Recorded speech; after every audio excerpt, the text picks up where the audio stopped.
Students कैसे हैं आप सभी। आई थिंक सभी लोग बढ़िया होंगे, मस्त होंगे, बिंदास होंगे। मैं विशाल सारस्वत आप सभी का स्वागत करता हूं आपकी अपनी क्लास केएस साइंस मंत्रा में, जहां पर आप पढ़ते नहीं सीखते हैं। और देखिएगा पिछली वीडियोस में हमने स्टार्ट किया था अपना मैग्नेटिक इफेक्ट ऑफ करंट को, यानी करंट के मैग्नेटिक इफेक्ट को हम लोगों ने डिस्कस किया था कि वो डिस्कसमेंट हमारे पास में कैसा था। तो देखिएगा आज वाली वीडियोस में हम लोग कुछ केसेस करेंगे किसी भी वायर के केस में कि अगर हम किसी वायर में करंट फ्लो कराते हैं तो उस करंट फ्लोएशन से मैग्नेटिक फील्ड अगर हमें निकालना पड़े किसी पॉइंट P पर तो हम लोग कैसे निकालेंगे, अब हम उसको डिस्कस करेंगे, ठीक है ना। तो उस डिस्कसमेंट के लिए हमें ध्यान देना होगा कि हमारे जो पिछले टॉपिक्स हैं वो बिल्कुल क्लियर हो चुके हैं।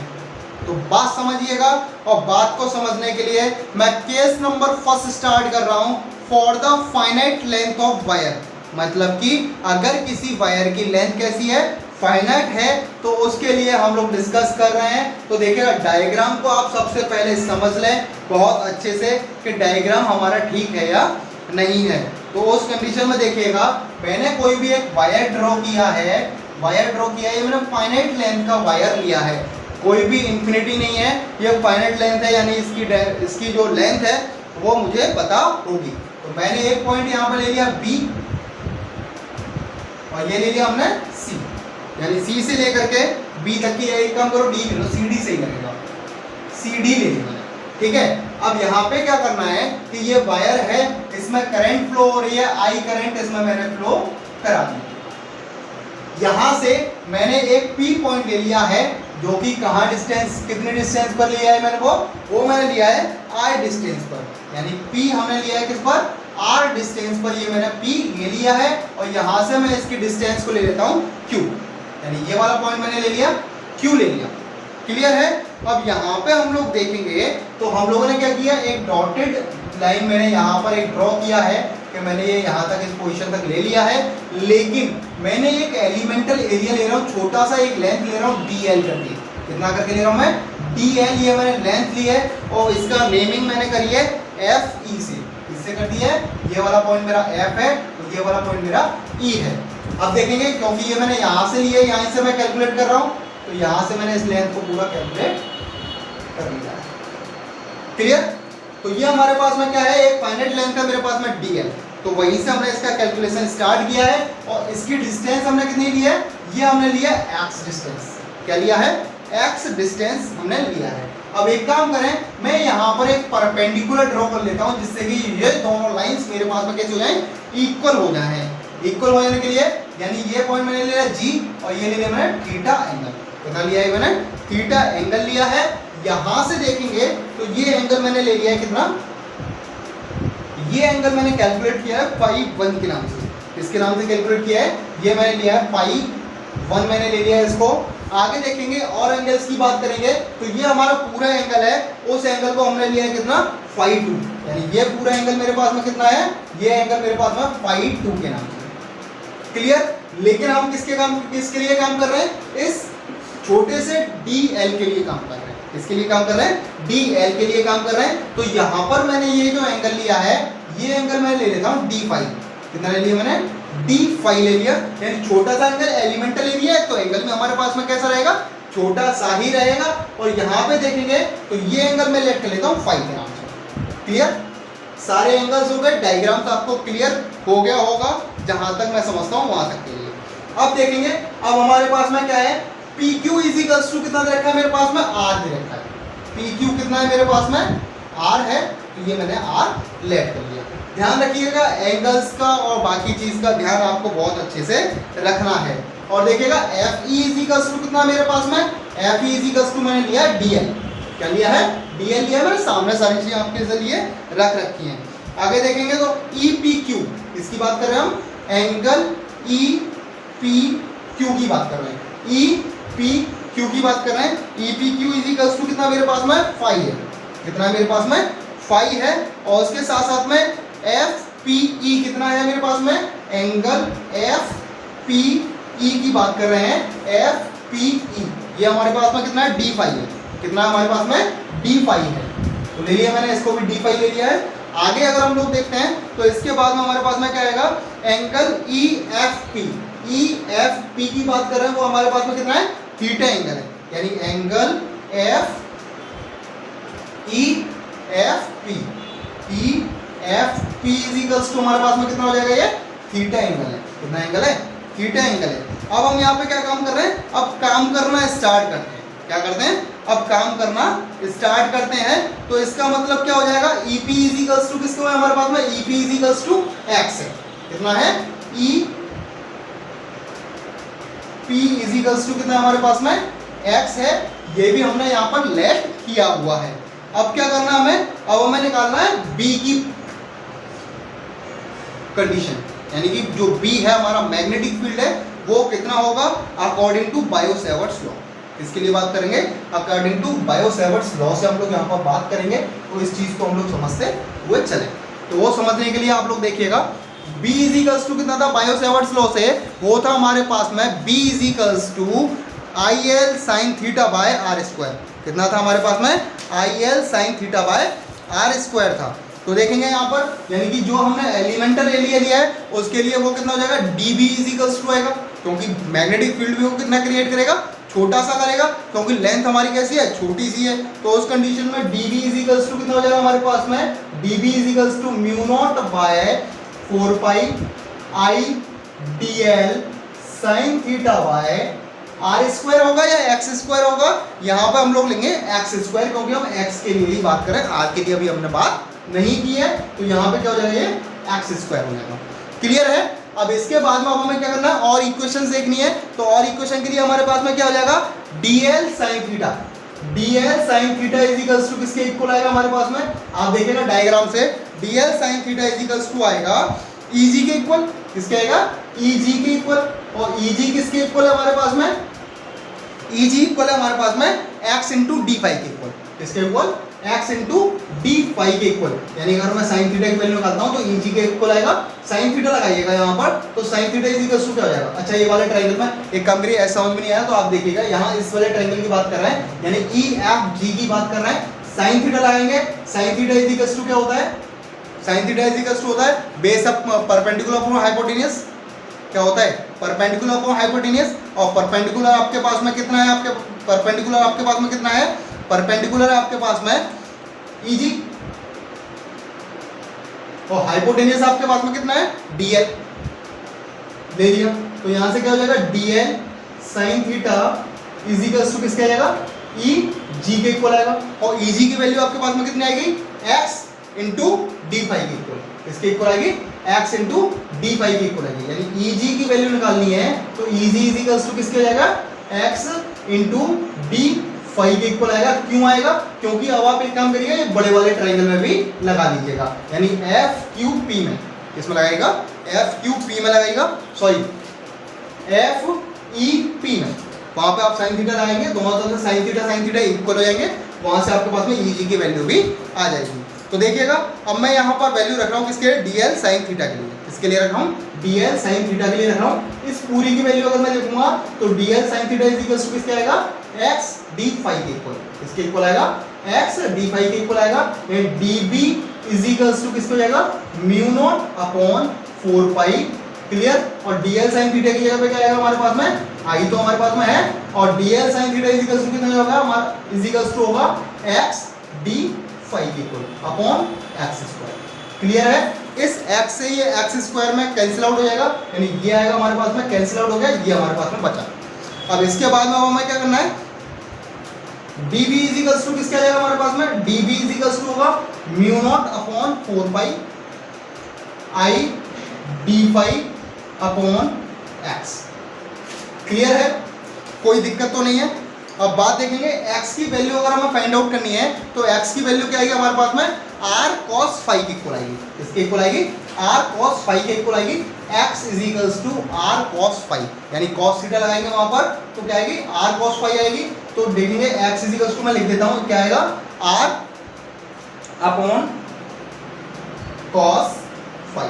क्लियर। अब x की वैल्यू पुट कर रहा हूं तो db इज इक्वल्स टू मेरे पास में कितना हो जाएगा, db हो जाएगा mu not upon 4 pi I D phi upon R into cos phi हमारा क्या जाएगा, ऊपर कौन जाएगा, तो ये हो जाएगा हमारे पास में कॉस फाई। क्लियर है। अब इसके बाद में हमें क्या करना है, अब ये छोटे से के लिए निकला है, हमें क्या निकालना, पूरा निकालना है। तो पूरा निकालने के लिए हमें क्या करना पड़ेगा, इंटीग्रेट करना पड़ेगा। क्या करना पड़ेगा, इंटीग्रेट करना पड़ेगा। और इंटीग्रेशन कहाँ से क्या करेंगे, माइनस फाई वन नीचे की साइड में आ रहा है, आपको पता है कि नीचे वाला पोर्शन नेगेटिव होता है और ऊपर वाला पोर्शन कैसा होता है, पॉजिटिव होता है। यानी फाई वन कैसा होगा, नेगेटिव होगा, नेगेटिव से पॉजिटिव में जाएंगे, यानी माइनस फाई टू से लेकर फाई वन से लेकर के प्लस फाई टू तक हम इसकी लिमिट में इसको क्या करेंगे, इंटीग्रेट करेंगे। इसको इंटीग्रेट करेंगे कहाँ से, जीरो से लेकर के बी तक, क्योंकि इनिशियल हमारा जीरो रहेगा और फाइनल हमारा कैसा रहेगा, बी रहेगा। और इसको इंटीग्रेट करेंगे कहाँ से, माइनस फाई वन से लेकर के फाई टू तक। क्लियर। अब देखेंगे, अब वापस से हम लोग यहाँ पे आते हैं, तो इस पे हम क्या करना है, इंटीग्रेट करना है। तो देखेंगे mu not upon 4 pi I upon R हमारे पास में कांस्टेंट है, सारा टर्म कैसा आ जाएगा, बाहर आ जाएगा। तो बाहर ले लीजिए, तो यहाँ पे हमारे पास में क्या इक्वेशन बनेगी, अब डायग्राम हटा दूं मैं यहाँ से, अब डायग्राम हटा देते हैं यहाँ से, तो डायग्राम का काम हमारा हो गया कंप्लीट। अब हमें क्या करना, मैथमेटिकल टर्म लगाने हैं, तो मैथमेटिकल टर्म से देखते हैं। तो डीबी का इंटीग्रेशन करेंगे तो क्या आ जाएगा, बी आ जाएगा। कहाँ से कहाँ आएगा, जीरो से लेकर के बी तक आएगा।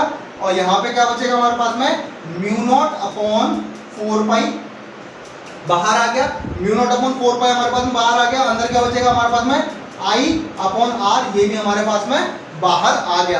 अंदर क्या बचा, अंदर बचेगा माइनस फाई वन से लेकर के फाई टू तक करना है किसको, कॉस फाई डी फाई को। क्लियर। अब कॉस फाई की वैल्यू देखेंगे, तो कॉस फाई को इंटीग्रेशन क्या होता है, माइनस साइन फाई होता है। कितना होता है, माइनस साइन फाई होता है। देखेंगे, कर लीजिए यहाँ पर, कॉस फाई का इंटीग्रेशन कितना होता है, साइन फाई होता है। कितना होता है, साइन फाई होता है। तो देखेंगे यहाँ पर, तो b माइनस जीरो, ये तो हो गया हमारे पास में upper limit minus lower limit. Mu naught upon 4 पाई हमारे पास में सेम है, आई अपॉन आर भी हमारे पास में सेम है। यहाँ पे क्या आएगा, साइन फाई आ जाएगा। साइन फाई हमें कहाँ से कहाँ तक लेना है बेटा, फाई टू से लेकर के फाई वन तक माइनस का आना है। अब देखेंगे, पहले फाई टू की जगह फाई टू माइनस करके फाई वन की जगह पे फाई की जगह पे फाई वन रखना है। तो देखेंगे, तो ये कितना जाएगा, b इज इक्वल्स टू हो जाएगा mu not upon 4 pi I upon R, अंदर क्या होगा, sine phi two minus minus का क्या आएगा, sine minus phi one. Clear है। अब साइन माइनस थीटा क्या होता है, साइन थीटा होता है। साइन माइनस थीटा क्या होता है, साइन थीटा होता है। तो ये हमारे पास में क्या होगा, साइन थीटा हो जाएगा प्लस का, इसका हो जाएगा प्लस का आ जाएगा यहाँ पर। क्लियर है। तो अब यहाँ से देखेंगे, तो b इज इक्वल्स टू कितना आएगा हमारे पास में, mu not upon 4 pi I upon R, अंदर क्या बचेगा, sine phi one plus sine phi two. Clear है। अब देखिएगा, बहुत इंपॉर्टेंट केसेस, आज हम ये वायर वाला ही केस कंप्लीट करेंगे, लेकिन वायर वाला केस जो हमारा कंप्लीट होगा ना, उसके साथ साथ में हमारे पास में कई ऐसे डायरेक्ट मैं फॉर्मूलाज आपको बता रहा हूँ जो कि बहुत इंपॉर्टेंट है, एग्जामिनेशन में आते हैं, तो वहाँ से आप लोग कंप्लीट कर सकते हैं। तो देखिएगा, इंपॉर्टेंट केसेस की हम लोग बात कर रहे हैं। तो फाइनाइट लेंथ के लिए हमने बात कर ली है, अब इन्फिनिटी लेंथ के लिए वायर बात करेंगे। इसके लिए बात करेंगे, अगर वायर हमारा कैसा हो, इन्फिनिटी को, यानी इसका हमें ना तो कहीं से स्टार्ट हुआ पता है, ना ही हमें ये कहाँ पर एंड हुआ है वो पता है, तो उस केस में केस नंबर फर्स्ट की बात कर रहे हैं। कर ले हम लोग केस नंबर फर्स्ट की बात। तो केस नंबर फर्स्ट की बात करेंगे, तो केस नंबर फर्स्ट हमारे पास में कहाँ से आएगा, देखिएगा, case first for infinity length wire. Wire कैसा हमारा इन्फिनिटी लेंथ का है, तो उस केस में हमारे पास में क्या आएगा, इन्फिनिटी लेंथ का मैं डॉटेड करके बता देता हूं। तो ये हमारे पास में वायर है, देखेंगे यहां से r डिस्टेंस पर कोई पॉइंट P है, करंट फ्लो कर रहा है I, तो उस कंडीशन में B इज इक्वल्स टू होगा पॉइंट P पर mu naught upon 4 pi 2I by R। कितना होगा, 2I बाई R होगा।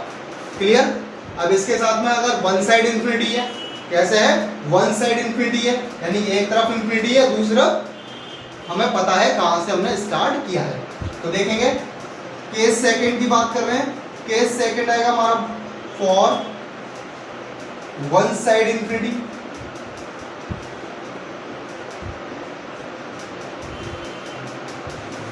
तो उस केस में आएगा हमारे पास में वन साइड इंफिनिटी कर देते हैं। तो ये हो गया हमारे पास में वायर, पॉइंट P है, कहाँ पर है हमारे पास में, R डिस्टेंस पर है। कितनी करंट फ्लो कर रही है, I करंट फ्लो कर रही है। क्लियर।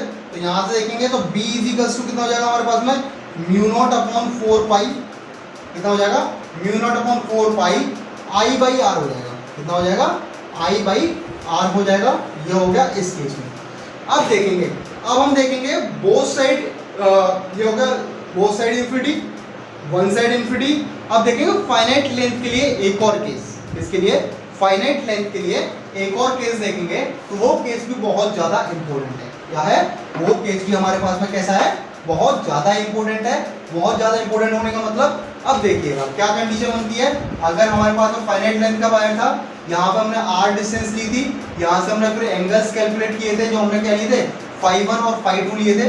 कितने लिए थे, φ1 और φ2 पॉइंट P से, यानी ये हमने लिया था कितना, φ1 लिया था, ये लिया था हमने φ2 लिया था। तो इस केस में हमारी करंट कितनी आई थी, सॉरी करंट की बात नहीं कर रहे, मैग्नेटिक फील्ड कितना आया था, वो आया था B equals to mu not upon 4 pi I upon R, यहाँ था साइन φ1 प्लस साइन φ2। क्लियर।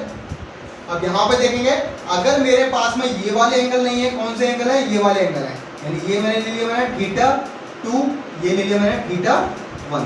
अब प्लस ले लें माइनस ले लें, क्योंकि प्लस का लौट के आना मेरे पास में वो मेरे को मतलब है नहीं। तो देखेंगे तो उस कंडीशन में क्या हो जाएगा, B equals to mu not upon 4 pi I by R। यहाँ क्या आ जाएगा हमारे पास में, cos θ1 प्लस cos θ2 आ जाएगा। अगर एंगल्स इस साइड के ले रहे हैं तो cos में बनेंगे, इस साइड के ले रहे हैं तो साइन में बनेंगे। तो उस चीज़ को आप लोग ध्यान रखिएगा।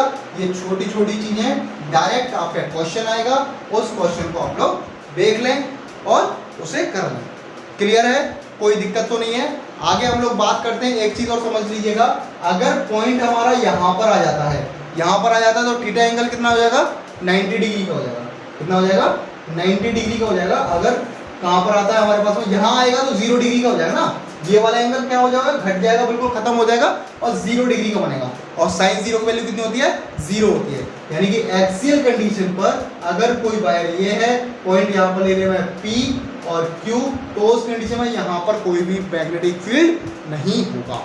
क्लियर है, जो भी फील्ड होगा वो इस साइड बनेगा या फिर इस साइड बनेगा, यानी किसी न किसी एंगल पर बनेगा या फिर परपेंडिकुलर बनेगा। बाकी अगर यहाँ एक्सियल पे ले रहे हैं तो वहाँ पर मैग्नेटिक फील्ड कितना हो जाएगा, 0 हो जाएगा। बहुत इंपॉर्टेंट चीज़ है। जैसे हम लोग एक बात करें, एक बात हम लोग जनरली कर रहे हैं, क्या कर रहे हैं, जैसे मेरे पास में ये क्वेश्चन दिया गया है, ये मैंने एक वायर था, यहाँ पर इसकी रेडियस कितनी है, इसके पास में R रेडियस है। कितनी रेडियस है, R रेडियस है। तो देखिएगा इसके लिए अगर देखें करंट इस तरीके से फ्लो कर रही है, तो यहाँ पर क्या ये वाला पॉइंट एक्सियल पे आ रहा है, यानी इस वाले पोर्शन के लिए भी यहाँ पे कितना हो जाएगा, 0 हो जाएगा, और इस वाले पोर्शन के लिए भी कितना हो जाएगा, 0 हो जाएगा। यानी दोनों के लिए हमारे पास में कितना होगा, 0 होगा। यानी जो मैग्नेटिक फील्ड बनेगा वो किसके लिए बनेगा, केवल केवल इस सेमी सर्कल के लिए बनेगा, इसके अलावा और किसी के लिए नहीं बनेगा। तो ये छोटे छोटे क्वेश्चन होते हैं जो कि बहुत इंपॉर्टेंट होते हैं और हमें करने भी पड़ते हैं। तो देखेंगे आगे हमारे पास में अगला टॉपिक जो आता है वो आता है हमारे पास में किसके लिए, सर्कुलर के लिए। किसके लिए आता है, सर्कुलर के लिए आता है। लेकिन अभी आप आज एक काम करें, ये सर्कुलर वाले केसेस को और कॉइल वाले केसेस को हम लोग डिस्कस करेंगे अगली वीडियोस में। लेकिन ये टॉपिक आप लोग अच्छे से पढ़ लें,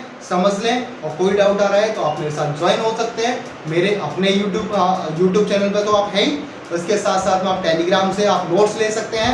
इसके साथ साथ में आप टीचमेंट ऐप पर, टीचमेंट एप्लीकेशन पर आप मेरे साथ आ सकते हैं, या फिर मेरे को व्हाट्सएप करके पूछ सकते हैं। अगर कुछ भी नहीं करना आपको, इन सब पे मेरे साथ ज्वाइन होना नहीं चाहते हैं, तो कमेंट सेक्शन में आप अपनी प्रॉब्लम को मेरे साथ शेयर कर सकते हैं। तब तक के लिए थैंक यू वेरी मच।